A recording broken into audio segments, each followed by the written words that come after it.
எனது பெயர் வினோதா. தினமொரு திருக்குறளில் இன்று நாம் காணவிருக்கும் குறள் அறத்துப்பாலிலிருந்து அடக்கமுடைமை எனும் அதிகாரத்தில் உள்ள 128வது குறள். குறள்: ஒன்றானும் தீச்சொல் பொருட்பயன் உண்டாயின் நன்றாகாதாகிவிடும். இதன் பொருள், நம்ம மற்றவங்க கிட்ட நிறைய சொற்கள் சொல்கிறோம்.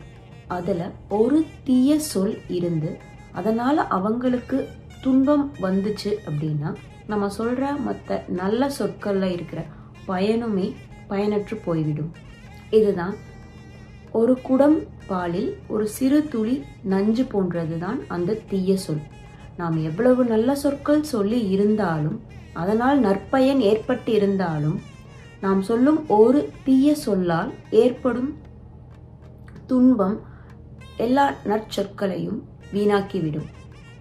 இதைதான் திருவள்ளுவர் ஒன்றானும் தீச்சொல் பொருட்பயன் உண்டாயின் நன்றாகாதாகிவிடும் என்று கூறுகிறார்.